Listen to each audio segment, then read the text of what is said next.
तो रिलेशन में हम लोग पिछले टर्न पे पढ़े थे टाइप्स ऑफ रिलेशन, है ना। टाइप्स ऑफ रिलेशन में फर्दर क्लासिफिकेशन हम करते हैं, दैट इज इम्पोर्टेंट रिलेशन के अंदर। Reflexive, symmetric and transitive relation, इसके ऊपर चर्चा करेंगे, है ना। रिलेशन में फिर हमने बताया था पिछले टर्न पे डोमेन क्या होता है, रेंज क्या होता है, इसके ऊपर इन्वर्स ऑफ रिलेशन क्या होता है, फिर एम्प्टी रिलेशन क्या होता है, यूनिवर्सल रिलेशन क्या होता है, आइडेंटिटी रिलेशन क्या होता है। तो ये सब जो डेफिनेशन है, बस डेफिनेशन याद रखते जाइए और साथ साथ एक एक छोटा छोटा एग्जाम्पल, जिससे कि कॉन्सेप्ट का क्लियरिटी रहे। क्वेश्चंस तो बहुत सारे बन सकते हैं, क्योंकि ये सब शुरुआत में क्या है, डेफिनेशंस आते हैं। फिर नाउ जो हम पढ़ेंगे दैट इज़ फर्दर जो क्लासिफिकेशन है, that is types of relation define on any set. किसी एक सेट के ऊपर ही डिफाइन करेंगे, ठीक है ना। उसके ऊपर जो फर्दर क्लासिफिकेशन है, ये तीन एक साथ आएंगे हमेशा, कभी भी दिखाई देगा। दैट इज़ एक होता है रिफ्लेक्सिव रिलेशन, रिफ्लेक्सिव, और एक होगा दूसरा transitive. This is A transitive relation, reflexive फिर ट्रांजिटिव, और फिर एक होगा दैट इज रिफ्लेक्सिव के बाद पहले सिमेट्रिक, सिमेट्रिक का नंबर आता है, फिर ट्रांजिटिव रिलेशन का नंबर आएगा, ठीक है। सिमेट्रिक रिलेशन, और फिर आएगा that is transitive relation, transitive. और जो रिलेशन तीनों होता है, रिफ्लेक्सिव, सिमेट्रिक और ट्रांजिटिव, तो तीनों को मिला के एक रिलेशन बन जाता है, that is equivalence relation, equivalence relation, equivalence relations, equivalence relation. तो ये जो चीज़ें हैं ना, पहले हम पढ़ेंगे इसके इसमें, that is what is called the reflexive relation. Reflexive relation में बात करेंगे, ठीक है। Reflexive relation, reflexive relation, what is called the reflexive relation. तो देखिए यहाँ पर रिफ्लेक्सिव में क्या होता है, किस रिलेशन को हम रिफ्लेक्सिव बोलेंगे। सबसे पहले ये बताइए रिफ्लेक्सिव का मतलब क्या होता है। नाम से ही क्लियर है कि वैसा रिलेशन किसी सेट के ऊपर डिफाइन किया जाए जिसमें एवरी एलिमेंट सिर्फ खुद से रिलेटेड हो। Each element of set A is related to itself, है कि नहीं। तो इसका डेफिनेशन ये होता है, मैं डेफिनेशन लिख रहा हूँ।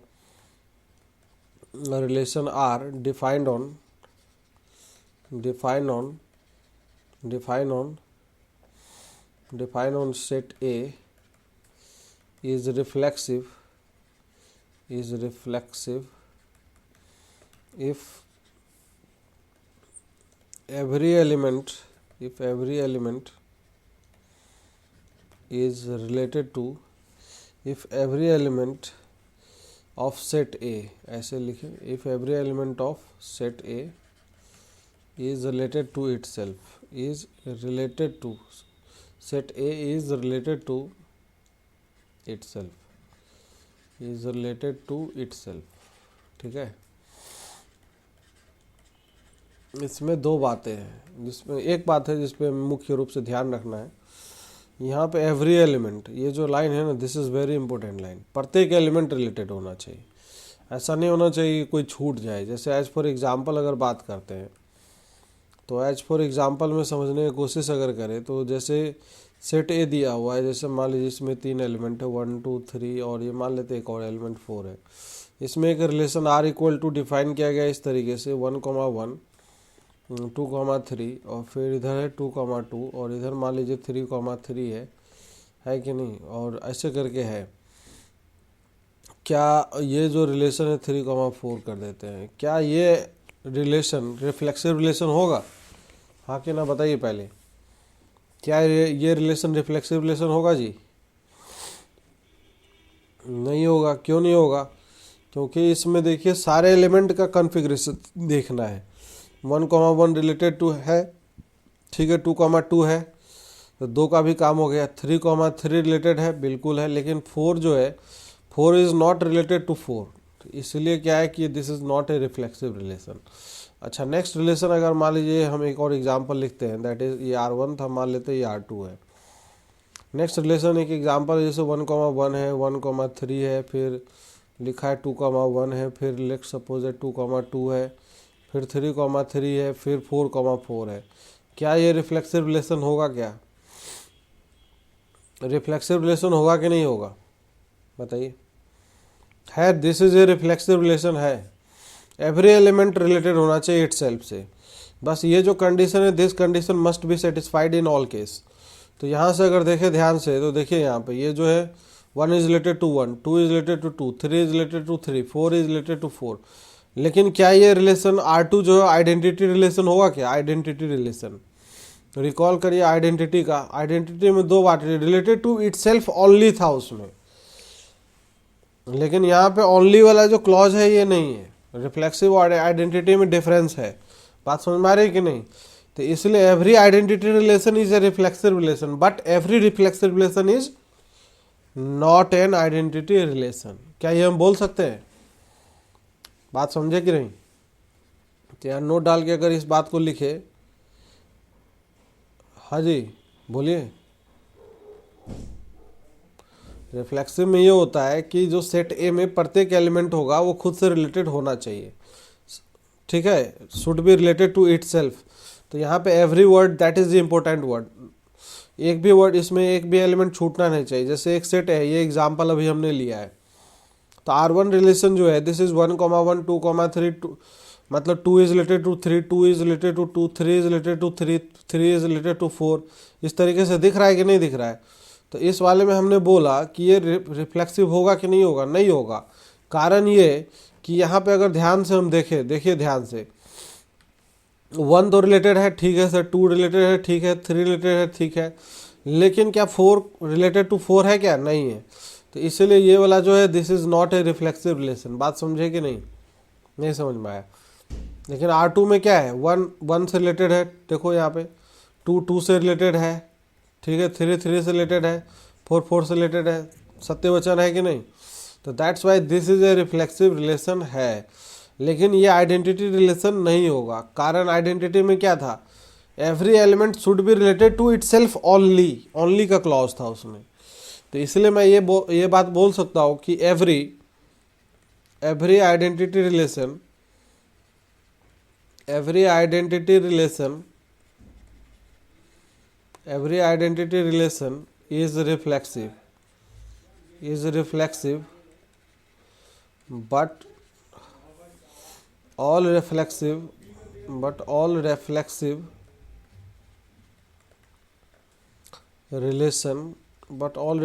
relation is not an identity relation, identity relation. बात समझे कि नहीं? Not an identity relation. Clear है क्या? हाँ कि ना बोलिए, कोई समस्या हो तो बताइए। तो ये जो चीज़ें छोटी छोटी बातें बस ध्यान रखिएगा, इसमें कोई समस्या हो तो बताइए। बाकी नेक्स्ट जो है रिफ्लेक्सिव रिलेशन के बाद, रिफ्लेक्सिव के बहुत सारे एग्जाम्पल है। जैसे एक एग्जाम्पल और मैं दे देता हूँ, चलो एक सेट है, set of all parallel lines in a plane.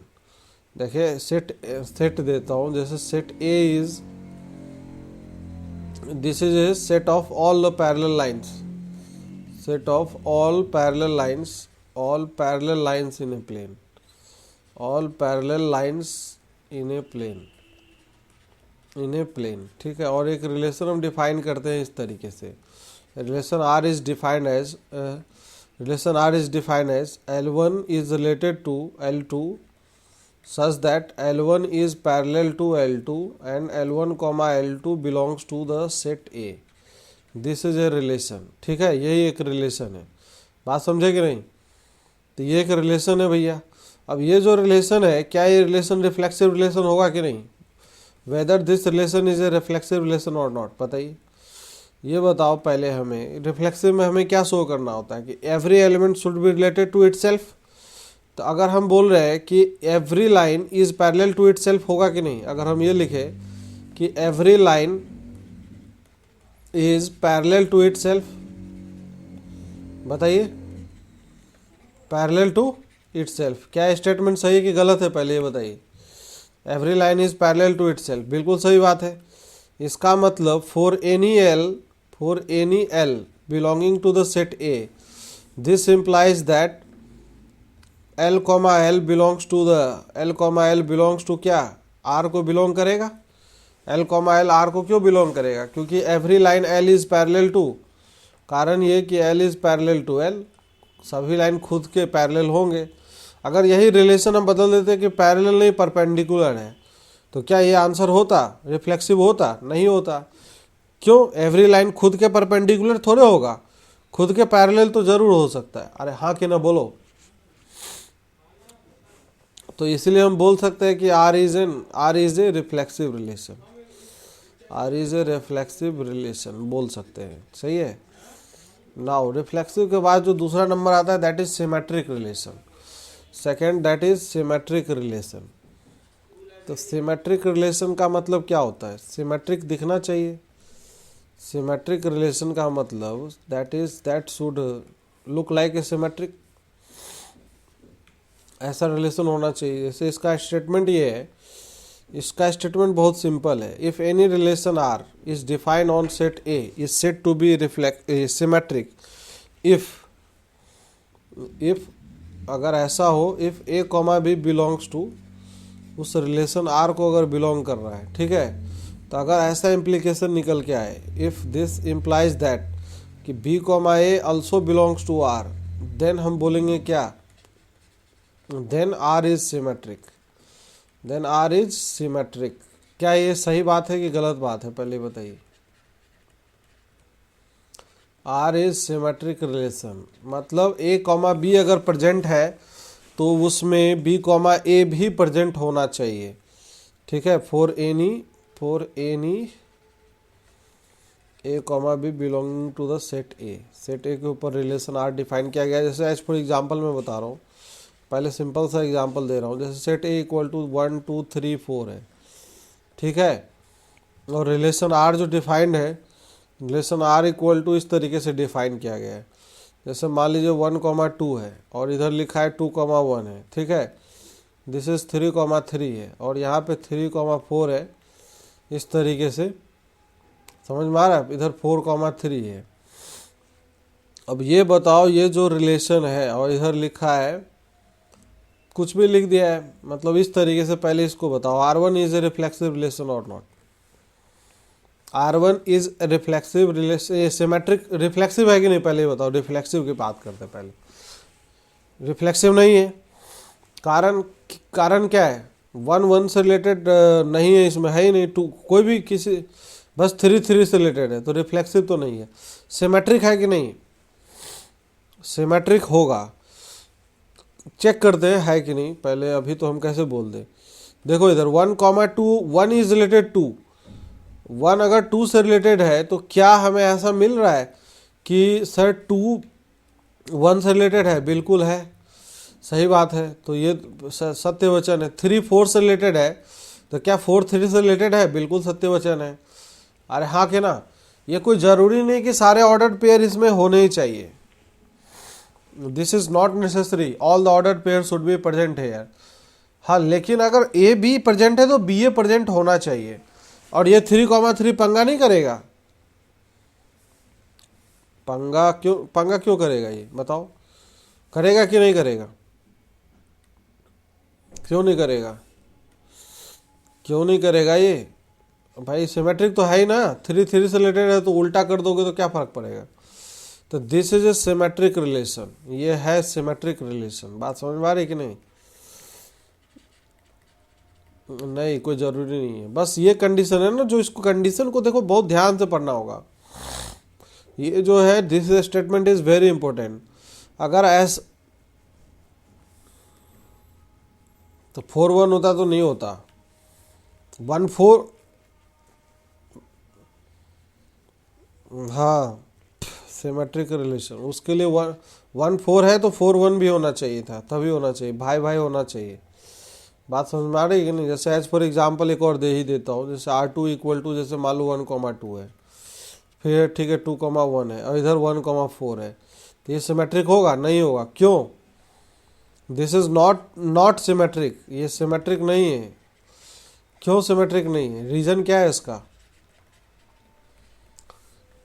इसका रीज़न यही है क्योंकि 1,4 belongs to R2 but 4,1 does not belongs to R2, है कि नहीं?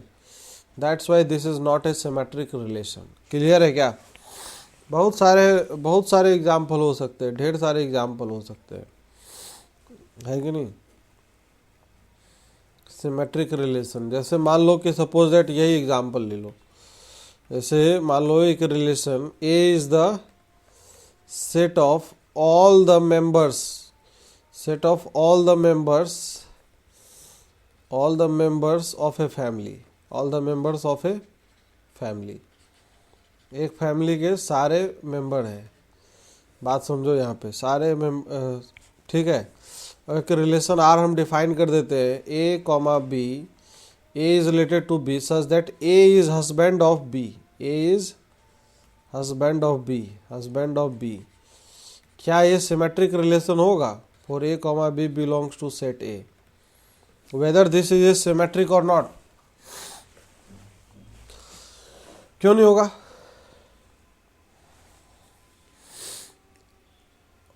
उल्टा कैसे हो सकता है? सही बात है, बात समझे कि नहीं? जैसे इसका सॉल्यूशन अगर करने बैठे तो ऑब्वियस सी बात है कि भाई अगर मान लो कि एक्स, इसमें दो एलिमेंट है, जैसे मान लो राम और सीता है इस फैमिली में, कि Ram is the husband of Ram comma Sita, Ram comma मान लो सपोज एट एग्जाम्पल दे रहा हूँ मैं, Ram comma Sita belongs to are.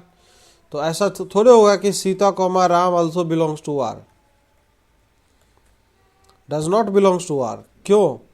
क्योंकि Sita is not the husband of Ram, relation बदल गया, Sita is the wife of Ram. बात समझे कि नहीं? तो that's why this is not a symmetric relation, this is not a symmetric relation. Logic भी लगाने होंगे, मैथमेटिकल लैंग्वेज को लॉजिक में कन्वर्ट करना सीख लें तो वही समझ लो कि मैथ हमें समझ में आने लग गया। Not a symmetric relation, not a symmetric relation, ये सिमेट्रिक रिलेशन नहीं होगा, ठीक है। नाउ नेक्स्ट अगर बात करते हैं सिमेट्रिक रिलेशन के बाद अगला जो है that is a transitive relation, तीसरा जो है that is transitive relation. Transitive relation, transitive relation क्या होता है? ट्रांजिटिव रिलेशन क्या होता है? What is transitive relation? बताइए सभी लोग बताइए। देखिए इसमें क्या होता है, स्टेटमेंट ये है कि इफ तीन एलिमेंट ले a comma b comma C belongs to set a, ठीक है, एंड ऐसा हो कि a comma B belongs to r, relation are को बिलोंग कर रहा है, and b comma c also belongs to r, और इसका इम्प्लीकेशन ये निकले कि हाँ भाई c comma A also belongs to r, a b से रिलेटेड है, बी सी से रिलेटेड है, और सी ए से रिलेटेड अगर निकले एक, समझे, तब हम बोलते हैं then R is called transitive, then R is called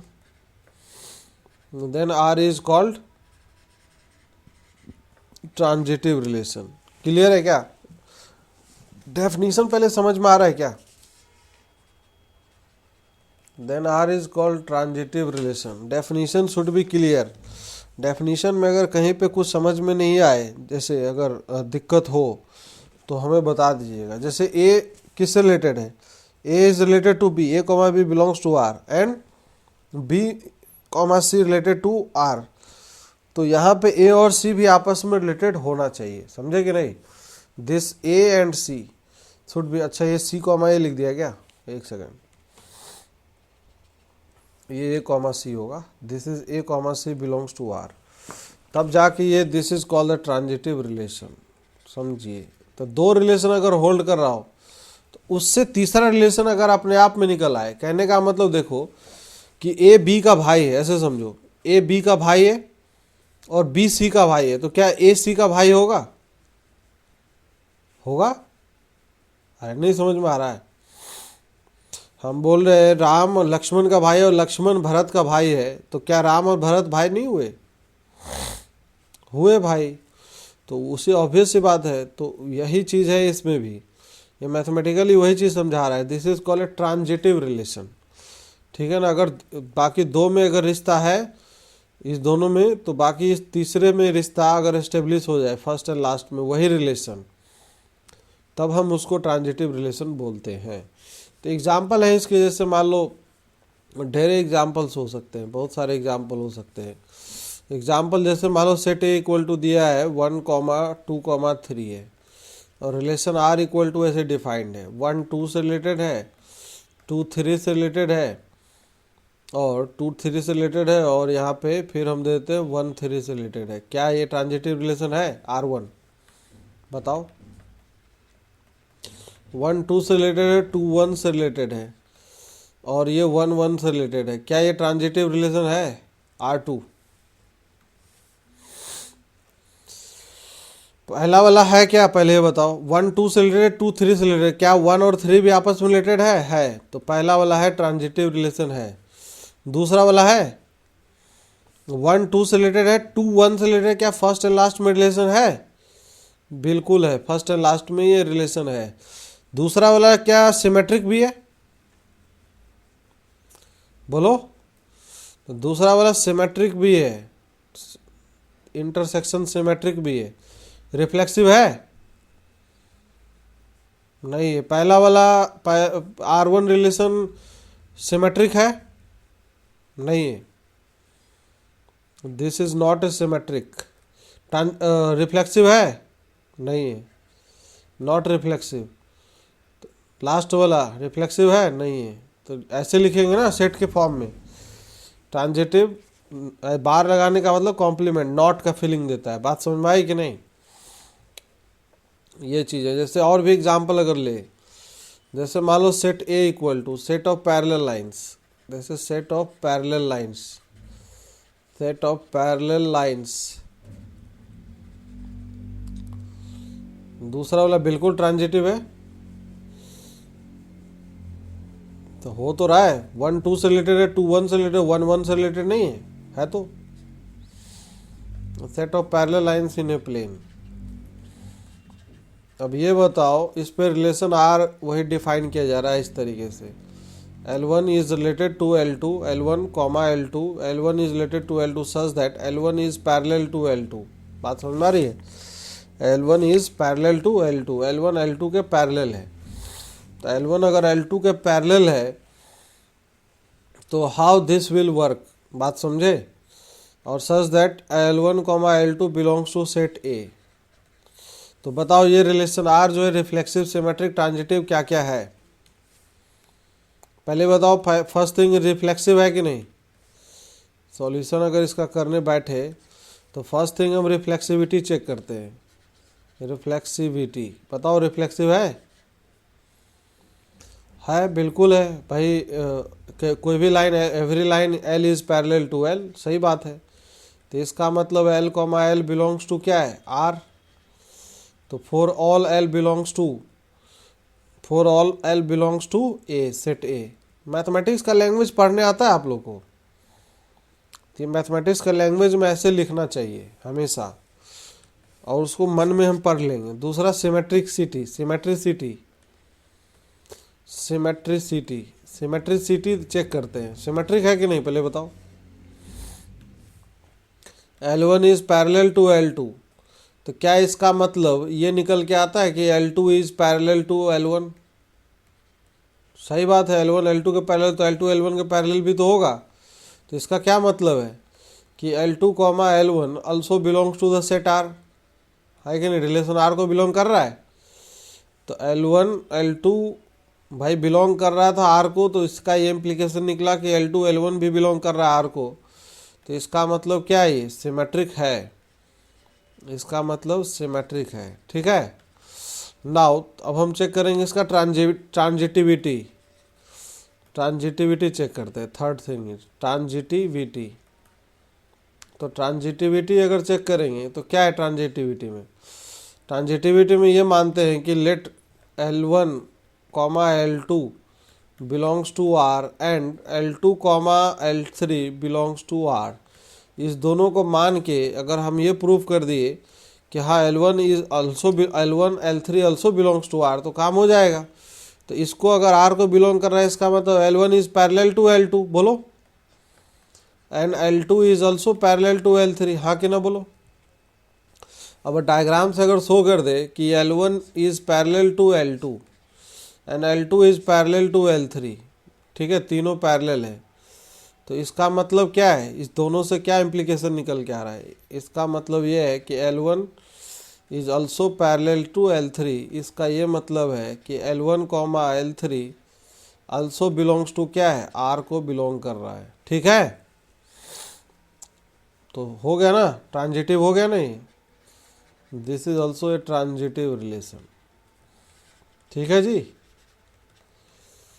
तो कोई दिक्कत नहीं है, बाकी कॉन्सेप्चुअली समझना है चीज़ों को, धीरे धीरे समझ में आ जाएगा, उसमें कोई समस्या है नहीं। अच्छा चलो एक और रिलेशन डिफाइन करते हैं। जैसे अगर n दिया है, example n is the set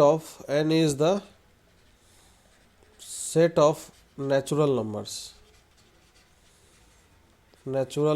ये बहुत ध्यान से देखना होता है किस पे डिफाइन किया गया है रिलेशन, ठीक है। और रिलेशन r को डिफाइन किया जा रहा है, relation r define as x comma Y, x is related to y such that x divides y and where x comma Y belongs to the natural number, ठीक है। अब चेक करना है r रिफ्लेक्सिव, सिमेट्रिक, ट्रांजिटिव, सब check करना है क्या क्या होगा, बताइए, टाइम दे रहे हैं।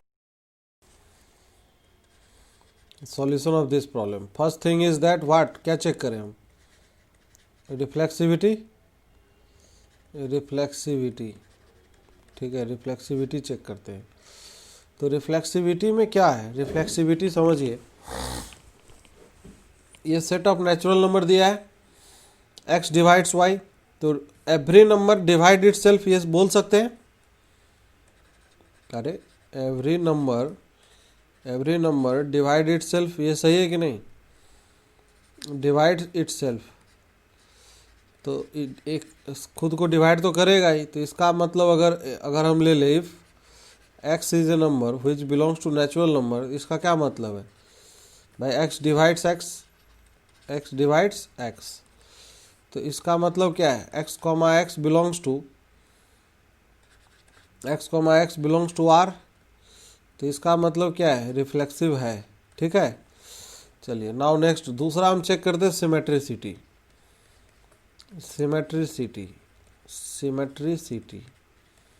अब सिमेट्रिसिटी चेक करने के लिए क्या करते हैं बताइए, दो एलिमेंट लेते हैं, x comma Y belongs to, भाई let x comma Y belongs to r, let कर लेंगे, for all x comma Y belongs to the natural number. r क्या था, रिलेशन क्या था, रिलेशन ये था कि x डिवाइड्स y, तो मैथमेटिकल लैंग्वेज में लिखने आता है, कैसे लिखेंगे, x डिवाइड्स y का मतलब y में जब x से डिवाइड करेंगे तो क्या एक नेचुरल नंबर p के इक्वल आना चाहिए, बताइए भाई, डिवाइड करने के बाद कुछ ना कुछ तो आना ही चाहिए ना। जैसे मान लीजिए हम 8 में 2 से डिवाइड करेंगे तो 4 आएगा, तो इसी तरीके से y में x से डिवाइड करें तो कुछ आएगा, p आएगा, तो हम क्या इसको y equal to P X लिख सकते हैं, बोलिए हाँ कि ना बोलो।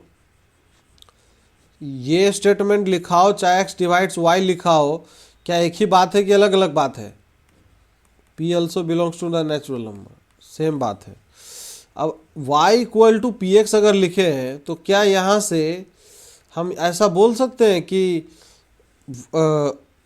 भाई x डिवाइड्स y तो y ऑल्सो डिवाइड x, ऐसा तो हो नहीं सकता, ऐसा होगा क्या, नहीं होगा ना।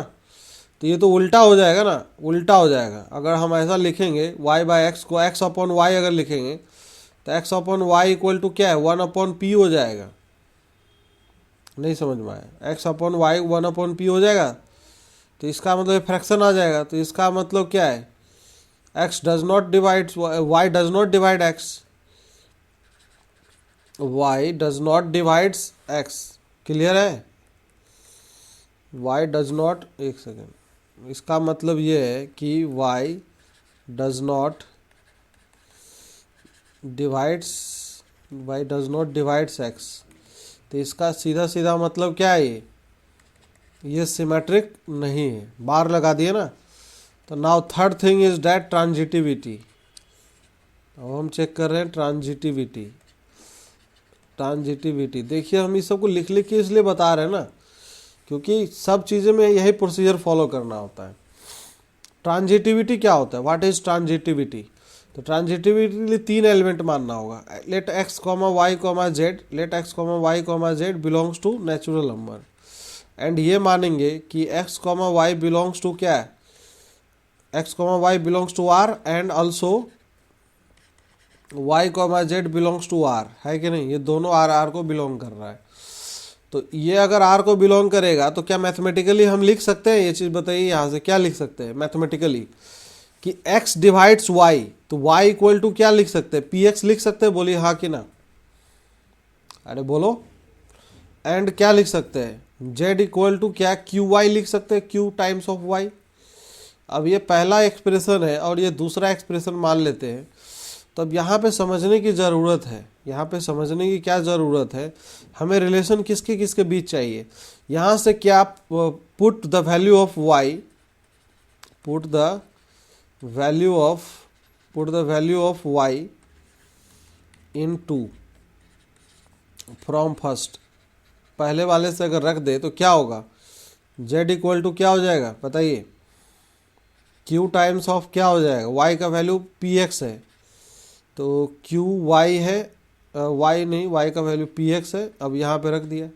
अब देखिए ध्यान से यहाँ पे, तो अब यहाँ पे ध्यान से देखेंगे तो z equal to q into p अलग से लिख सकते हैं इधर, और इंटू मैक्स इसको अलग एक नाम दे दे, r दे दे, अरे हाँ कि ना। और यहाँ पे p कॉमा q किसको बिलोंग कर रहा था, वो भी नेचुरल नंबर को ही, तो दो नेचुरल का प्रोडक्ट भी क्या होगा बताइए, नेचुरल नंबर ही होगा, होगा कि नहीं होगा। तो यह z इक्वल टू क्या आर एक्स होगा, तो z equal to r x का क्या मतलब है, what is the meaning that, नहीं सर, अरे इसका मतलब क्या है, x डिवाइड z, या x डिवाइड z नहीं लिख सकते हम, x डिवाइड्स, अरे इसका तो यही मतलब है ना, z by x equal to r आ रहा है, तो इसका तो x डिवाइड z, तो क्या हम बोल सकते हैं कि x comma z belongs to r, कुछ भी समझ में नहीं आ रहा, बोल सकते हैं। तो ये बताइए अब यहाँ से, क्या ये फर्स्ट एंड लास्ट में रिलेशन आया कि नहीं, ये जो फर्स्ट थिंग है ये इसको देखिए और इसको, फर्स्ट एंड लास्ट में रिलेशन आया, तो ये ट्रांजिटिव है या नहीं है, इसका मतलब है this is A transitive relation, है कि नहीं, सिमेट्रिक नहीं था। तो इस तरीके से थोड़ा बुद्धि लगा के करना पड़ता है मैथमेटिकली, इसमें प्रैक्टिस बहुत ज़बरदस्त चाहिए होता है, लोग इसको बहुत हल्के में ले लेते हैं, तो हल्का टॉपिक नहीं है ये। अच्छा, एक रिलेशन होता है इक्विवेलेंस रिलेशन, अब तो पता चल ही गया कि इक्विवेलेंस क्या होगा, नाम तो सुने होंगे ना आप लोग, क्या होता है इक्विवेलेंस, किसको बोलते हैं, हाँ इक्विवेलेंस रिलेशन उसको बोलते हैं जिसमें, किसको, इक्विवेलेंस रिलेशन जिसमें क्या हो, रिफ्लेक्सिव भी हो, सिमेट्रिक भी हो, ट्रांजिटिव भी हो, the relation should B the relation which is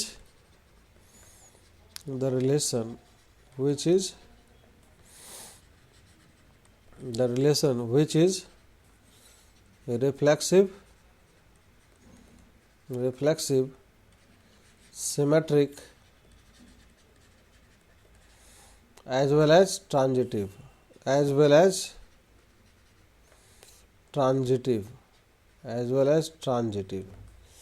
ठीक है, relation which is reflexive, symmetric as well as transitive, reflexive भी होगा, सिमेट्रिक भी होगा, और क्या होगा वो, ट्रांजिटिव भी होगा, तो उसको हम बोलेंगे इक्विवेलेंस रिलेशन, ठीक है ना। तो इसका मतलब क्या होना चाहिए, इसका मतलब वो रिलेशन होना चाहिए, that relation should be reflexive, r भी होना चाहिए, इंटरसेक्शन सिमेट्रिक भी होना चाहिए, और फिर ये ट्रांजिटिव भी होना चाहिए, ठीक है जी, रिफ्लेक्सिव, सिमेट्रिक एंड ट्रांजिटिव, तब हम उसको बोलेंगे इक्विवेलेंस रिलेशन। क्लियर है, कॉन्सेप्ट समझ में आया। अब यहाँ पे एग्जाम्पल ही है अलग अलग तरीके, एक और छोटा सा डेफिनेशन है उसको भी पहले जान लेते हैं, कई जगह दिख जाता है, एंटी सिमेट्रिक रिलेशन एक होता है, एंटी सिमेट्रिक रिलेशन क्या होता है, anti symmetric relation, anti symmetric relation,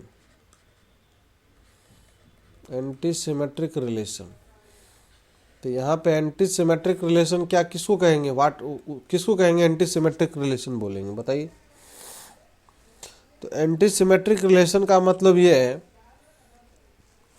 कि बहुत सिंपल सा डेफिनेशन है। अगर ऐसा हो कि इफ़ दो element a comma B belongs to r है and also b comma a belongs to r है and b comma a belongs to r, इस दोनों का इम्प्लीकेशन अगर ये निकल के आ जाए, ये तभी संभव है कि भैया a comma b a equal to b, समझ में आ रहा है, for all a comma B belonging to the set a, तभी हम बोलेंगे एंटी सिमेट्रिक रिलेशन। अब इससे समझ में नहीं आएगा कि कहना क्या चाह रहे हैं, तो एग्जाम्पल से क्लियर होगा ये इसका डेफिनेशन। देखो बहुत सिंपल सा डेफिनेशन है। जैसे एज फॉर एग्जाम्पल एक डेफिनेशन हम डिफाइन कर देते हैं, एक रिलेशन हम डिफाइन करते हैं इस तरीके का। जैसे मान लीजिए छोटा सा एग्जाम्पल ही दे रहा हूँ, बहुत छोटा सा एग्जाम्पल दे रहा हूँ। जैसे लेस देन वाला रिलेशन जो है, the relation of less than, भाई on the define on the set of real numbers, the relation are the relation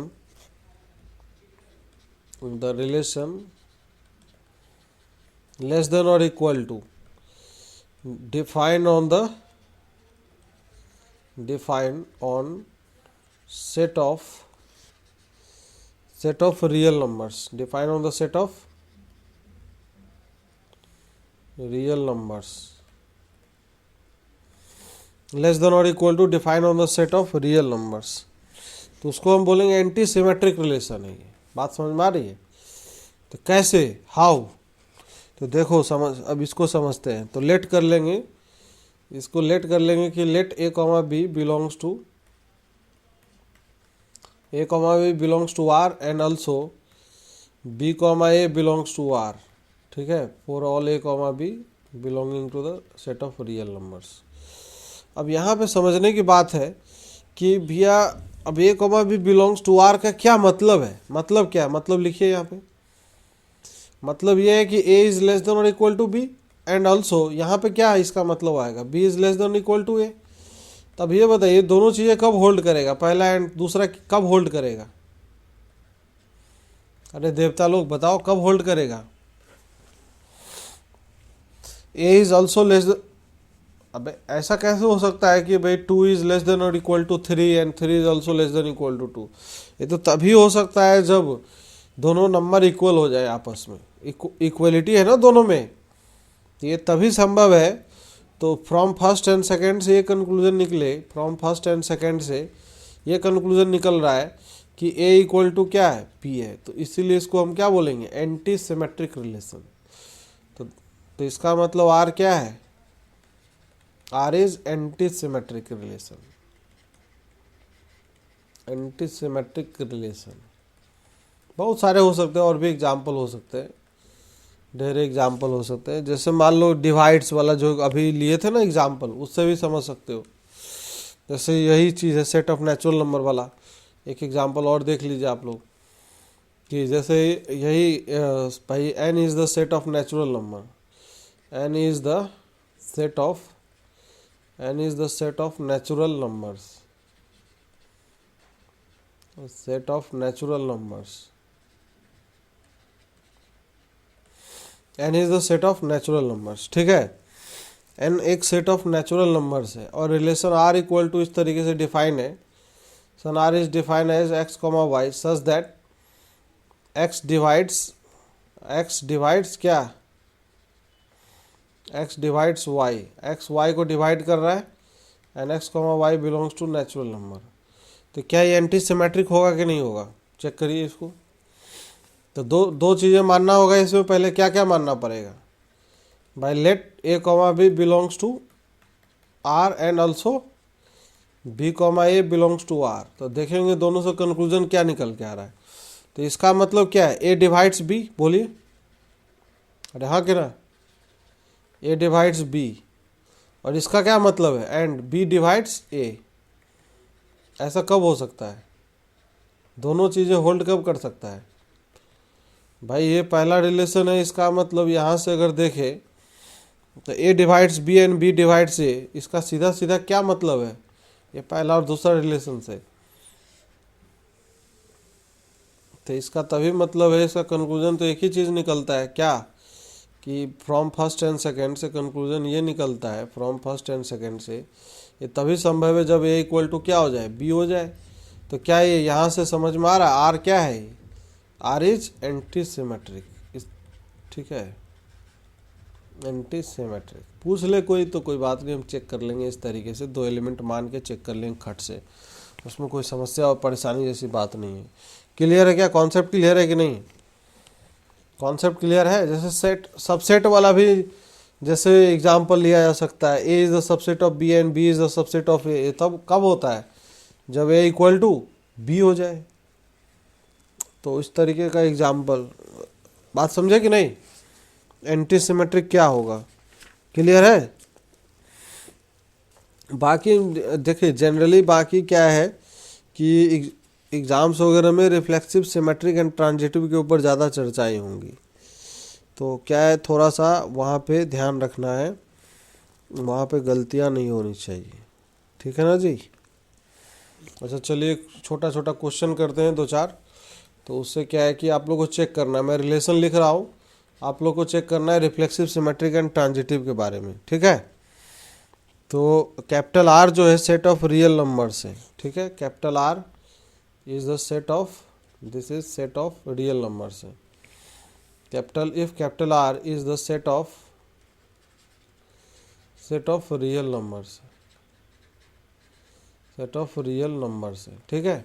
और इसमें एक रिलेशन आर डिफाइन किया गया है, रिलेशन आर वन डिफाइन किया गया, मान लीजिए r one equal to define किया गया a comma b is such that a is less than equal to b square, ठीक है, and a comma B belongs to r, set of real numbers को belong कर रहा है।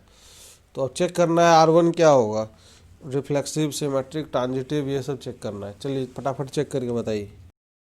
Each element of the real number should be related to itself. क्या इसमें each element related to itself है क्या? नहीं है। जैसे एक एग्जांपल ले, इफ एन एलिमेंट का एग्जांपल इफ 1/3, भाई 1/3 बिलोंग्स टू, हम ये कह रहे हैं 1/3 बिलोंग्स टू रियल नंबर, सत्यवचन है कि नहीं पहले बताओ।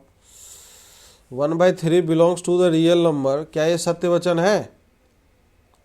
1/3 belongs to the real number, सही बात है। बट हम ये कह रहे हैं 1/3 भाई इज नॉट लेस देन और इक्वल टू 1/9, सही है। इससे छोटा कैसे हो सकता है 1/3? तो इसलिए हम बोल सकते हैं so 1/3 comma 1/3 does not belongs to the relation R1 को बिलोंग नहीं कर रहा है। तो दैट्स वाई क्या हो जाएगा, R1 ट्रांजिटिव नहीं है, मतलब रिफ्लेक्सिव नहीं है। बात समझ में आ रही है? This is not a reflexive relation. Now r not मतलब रिफ्लेक्सिव नहीं है। नाउ पहला चीज तो हो गया reflexivity. Now second thing is I am checking symmetricity, symmetricity check कर रहे हैं। तो सिमेट्रिसिटी चेक करने के लिए क्या करते हैं बताइए? सिमेट्रिसिटी चेक करने के लिए सिमेट्रिक होगा क्या ये, पहले हमें बताओ। जैसे 1,2 इज रिलेटेड टू आर, 1 2 से रिलेटेड है। जैसे 1 इज लेस देन 2 का स्क्वायर 4, लेकिन क्या 2 is less then 1, 2 is less then वो, अच्छा 1,2 तो रिलेटेड आ जाएगा। तो कोई अदर एग्जाम्पल लेते हैं, जैसे 2,3 ले लो। क्या 2,3 इस रिलेटेड है पहले बताओ भाई? 2,3 बिलोंग्स टू आर है। एक एग्जाम्पल चाहिए इसको वायलेट करने के लिए, ठीक है। और 3,2 और साथ ही साथ ये चेक करो क्या 3,2 बिलोंग्स टू आर है क्या? चेक करिए। नहीं, 3 इज लेस देन 2 का स्क्वायर है, तो 3 इज लेस देन 2 का स्क्वायर नहीं है कि है? अरे है तो है, चलो ये ठीक है, इसमें कर गया सेटिस्फाई। हम दूसरा एक और एग्जाम्पल लेते हैं। देखिए इधर -1, -1,2 ले, -1, -2 ले लो। चलो -1, -2 ले लो, बिलोंग्स टू आर है, पहले चेक करो। -1, 2 मतलब ए इज लेस देन 2, -2 का स्क्वायर, सही है। अच्छा क्या -2, -1 बिलोंग्स टू आर है? -2 इज लेस देन -1 का स्क्वायर, हाँ सही है, ये भी बिलोंग कर रहा है, तो ये तो चला गया। अच्छा एक ऐसा एग्जाम्पल बताओ जो इसको वायलेट करता हो।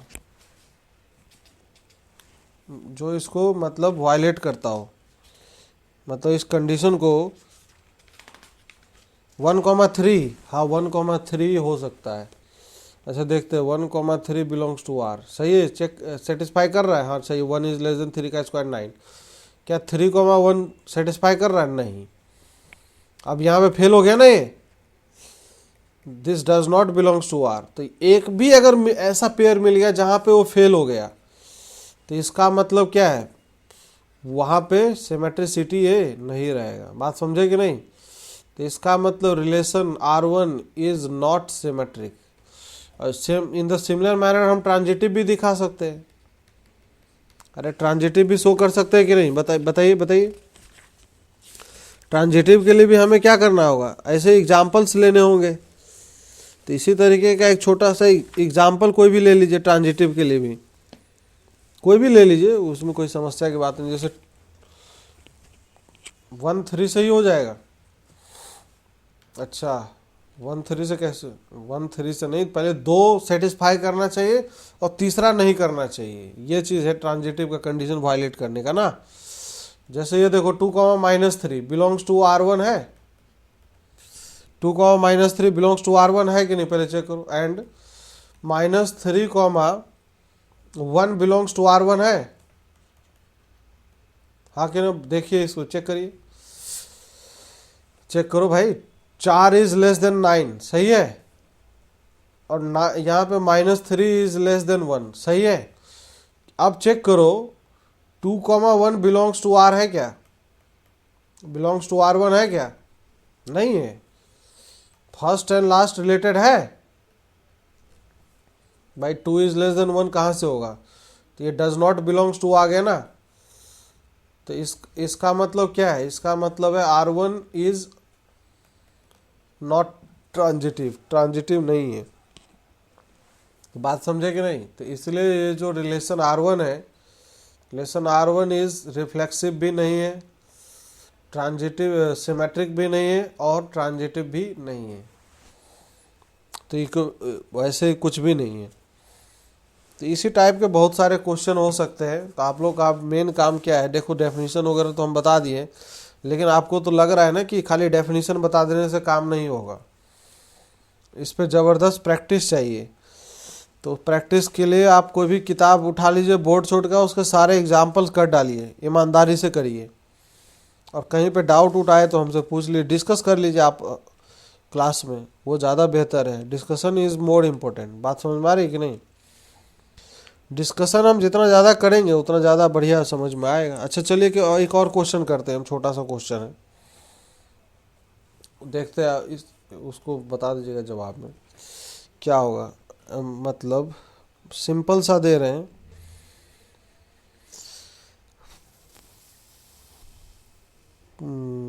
दिया हुआ है कि Z is the set of integers, ठीक है। Z is a set of integers का सेट है। लेट Z is a set of integers और दिया हुआ है relation R equal to define किया गया इस तरीके से। Relation R1 is defined as x, y belongs to R, ठीक है। सच दैट, इसमें रिलेशन ये है, such that x minus y is divisible by n, is divisible by n। n मतलब पॉजिटिव इंटीजर है, n is a positive integer, n positive integer है, positive integer है, ठीक है। और यहाँ पे पता ही है x और y किसको बिलोंग कर रहा है भाई? कोई भी दो रियल नंबर को बिलोंग कर रहा है। तो यहाँ पे अब ये बताना है क्या ये जो रिलेशन है, रिलेशन इक्विवेलेंस रिलेशन है या नहीं है, whether this relation is a equivalence relation or not। बताइए, whether this relation is a equivalence relation or not। R relation R है, ये बात समझे ना। रिलेशन R को ऐसे डिफाइन किया गया है where x comma Y belongs to, ये रिलेशन है, this is a relation, R1 नहीं है ये, इसको सही कर लो। X comma Y belongs to R का मतलब कि ये रिलेशन R में बिलोंग कर रहा है, ठीक है। Where R is a relation, n is a positive integer, और साथ ही साथ ये दिया हुआ है कि यहाँ पे x comma Y belongs to z, z set of integers को बिलोंग कर रहा है। तो यहाँ पे check whether R is an equivalence relation or not, R is an equivalence relation or not.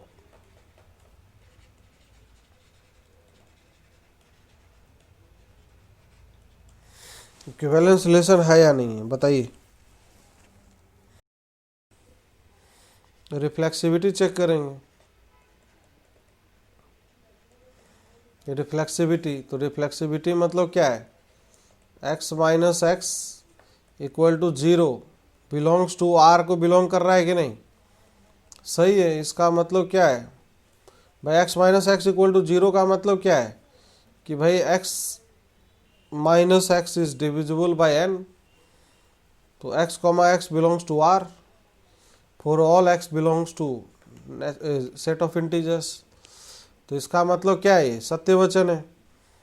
तो ये जो रिफ्लेक्सिव है, इसका मतलब relation R is equal to reflexive है, सिमेट्रिक है कि नहीं, सिमेट्रिक भी तो होगा ये कि नहीं होगा,